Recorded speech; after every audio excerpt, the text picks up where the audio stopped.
6 games down with 6 to go, and Matt Rule's in line to finish with his best ever first-year record after taking over another struggling program. The roster's been gutted, and the latest depth chart featured 8 former walk-ons or true freshmen who've had to contribute more than any of us could have expected, but that group still found a way to pull out their first Big Ten win on the road.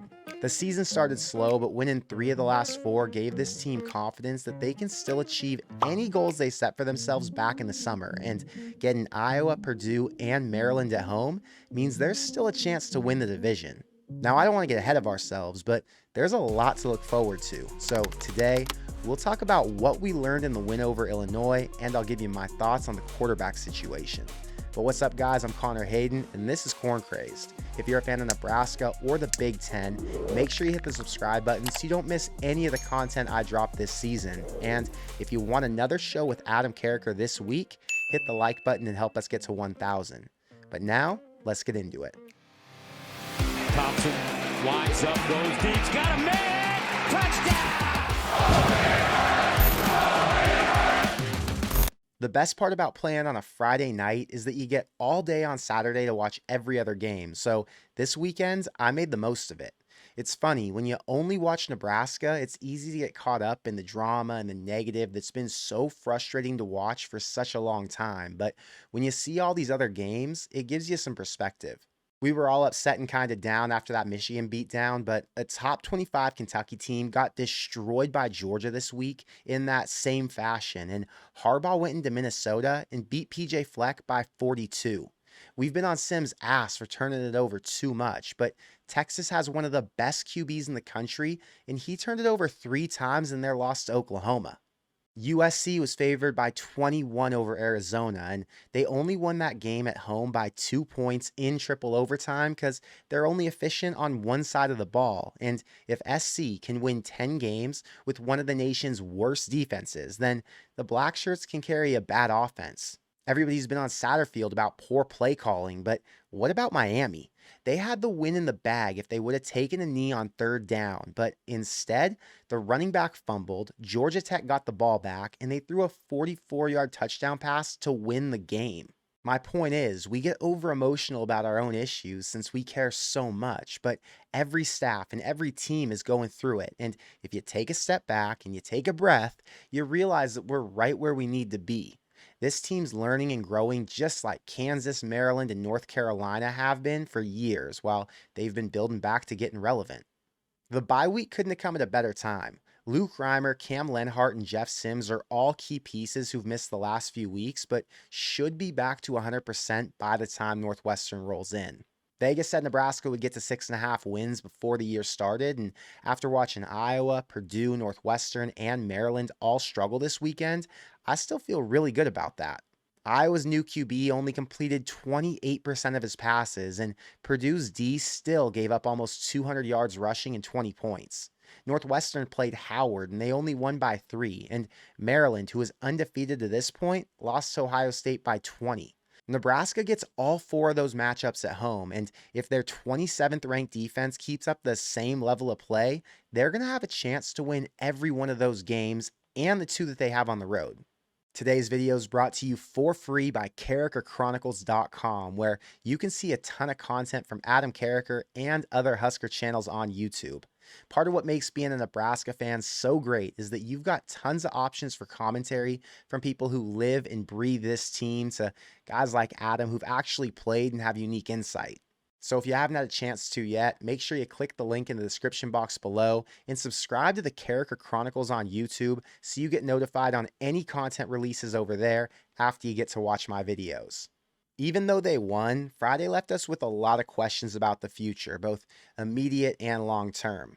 Guys like Tommy Hill and John Bullock stepped up when the team needed them the most to force 3 and outs, and for the first time this year, it felt like the kicking game came together. So the first thing we learned is that Tristan Alvano's back. I've said a few times that after Alvano started 1 of 5 on makeable field goals, that Rule probably needed to bench him and go back to Bleekrod to let him get a reset, but they decided to keep riding the freshman until he figured it out, and it looks like that move paid off. Nebraska ended up in field goal range 3 times, and they knocked down the first 2 that were around 30 yards, which doubled Alvano's total on the year. He was pumped, he looked confident, and for the first time this season, I finally had confidence that there was a kicker who could make the ones he's supposed to make. His third attempt was a bobbled snap and I think an awkward hold, so it didn't go in, but 66% on the night was enough to get the field goal unit fired up and ready for more scores down the road. Number two, the defense can carry this team even if the offense is only scoring 20 points a game. Outside of the second half letdown at Colorado and their failure to show up against Michigan, the D's been awesome all season. The first drive against Illinois was their best chance to take a lead and get momentum, but back-to-back stops on the goal line and then another two fourth and short stops in the third quarter showed us that you've got to have an elite offensive line if you're going to score consistently on this front seven. The offense isn't good, and none of us can make an argument that it is, but they don't have to be good to score a few times. They just have to make a few big plays and get lucky with field position or turnovers. There were some injuries at all three levels, but with the starters out, the rotators showed us they can be just as effective. The biggest fear was that the 3-3-5 couldn't stop the run, but halfway through, and they're seventh nationally and only giving up 75 yards a game. The two toughest games left on the schedule are Wisconsin and Iowa, who have better run games than pass. So if the high level play keeps up, this D could get credit for those wins too. Third is that the offense still has issues handling the ball. There are only 3 teams in the entire country who've turned it over more often than Nebraska, and none of them are Power 5, so the expectations for them aren't as high. One of the biggest game killers under Frost was turnovers, so Rule knew he had to fix it, but I guess that's easier said than done. Haarberg, Johnson, and Grant all fumbled at once, and there was a late game interception. But how many points did that actually cost them? Well, the interception was from the 50, so we'll call that 3. Grant's fumble was on second down in the red zone, so we'll say that's 7. And Johnson lost it on first down at the 12. That's at least 10 points, if not 17, that Nebraska gave up in just one half alone. And if I'm looking for a bright side here, I guess we can say it can only go up from here. Fourth is that Heinrich Haarberg would be a group of 5-star, and I don't mean that in a bad way. Haarberg's a solid game manager and an elite runner, but with limited help on the outside and on the line, he's forced into some tough situations against really good teams. Imagine watching him play at Marshall, Houston, App State, or any other program with a good offense, multiple weapons, and a dominant line to help him out.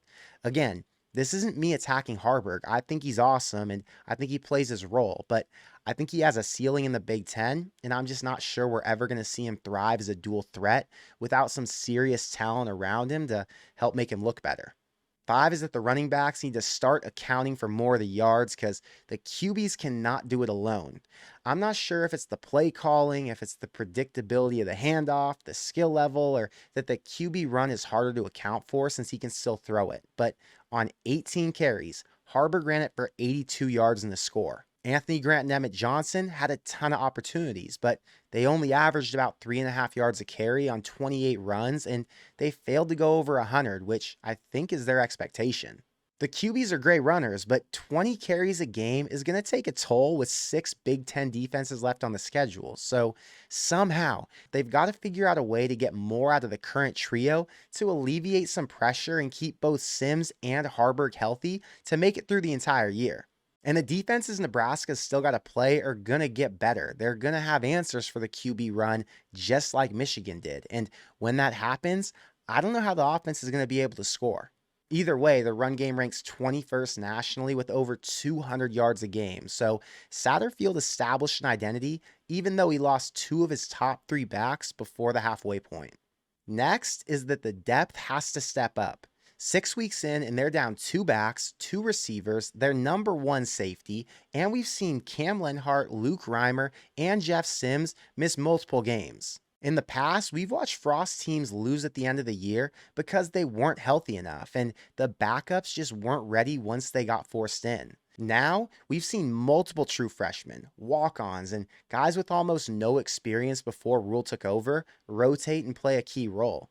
Injuries are a part of football, and just like we saw Marcus Washington get hurt on a simple play while he was blocking, I'm sure we're going to see more blows to the starting lineup, but that's not an excuse to lose out the rest of the way. This staff's done a great job of getting the number twos ready, and we saw Ty Hahn, Malachi Coleman, Phelan Sanford, Jamari Butler, and Prince Will all step up at Illinois. So the question isn't, will the backups be ready? I just want to know who's next. And last is that we've seen Haarberg's upside, but does Jeff Sims have more? Props where they're due. Heinrich came in when Sims couldn't get it done, and he led the team to a 3-1 record, including their first Big Ten win of the year. He's completed 52% of his passes for 630 yards, and he ran 70 times for another 400 with 7 total TDs. He was more than just a spark. He makes plays, and he does it every game, even though the other teams know his style. But here's the deal. Haarberg's arm isn't what got him here, and it might be what holds this team back from scoring more than 21 points over the next few weeks. He makes good decisions for the most part, but there was a series against Illinois where he threw 3 passes that all should have been picked off, and by the end of the night, one finally was. There were a couple really good throws, but that performance really made me curious about Sims. What throws could he make? And would he be able to hit the deep balls that Haarberg hasn't been able to? And has he moved past his turnover issues? There's a reason Rule pegged him as the number 1 coming out of camp and why they compared him to an NFL talent. So is there something left in the tank that Nebraska fans haven't gotten to see yet?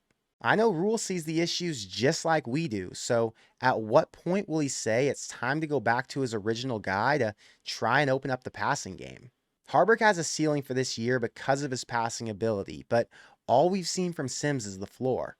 We'll see them both get chances in the next few weeks, I'm sure, but I'm hoping it's sooner or later since Northwestern's the last easy test on the schedule. If Sims comes out and is just slightly better at throwing, I bet the offense could end up being a lot more productive since defenses are going to have to account for the pass and not load up the box like they can with Haarberg. Both are equally great runners, and we won't lose anything in the run game unless they had to go with Purdy. So at this point, I'd say throw Sims in and keep him on a tight leash so there aren't any dumb turnovers. And if he does have some unforced errors, like we saw in the first couple weeks, at least we know number 10's ready to get back in there and manage the game. I'm excited because the defense looks great, and I'm excited because the coaches are getting the most out of their players. I'm excited because there's a reason to be. Come out healthy, beat Northwestern, and a 4-3 home team has all the momentum on their side for a big showdown with Purdue. It doesn't get any better than that for a first-year staff, but I want to know what you think, so let me know in the comments below. Are you ready to see the passing game come back to life, or would you prefer to run it and be conservative? Who's been your number 1 performer so far this season now that you've gotten to watch 6 games? And what's your new record prediction for the back half of this schedule? I'll say 3-3 for now, but if they win those first 2 off bye, I bet they get to 7. But that's all I got for today, so until next time, thank you for being here, and I'll see you in the next one. Go Big Red.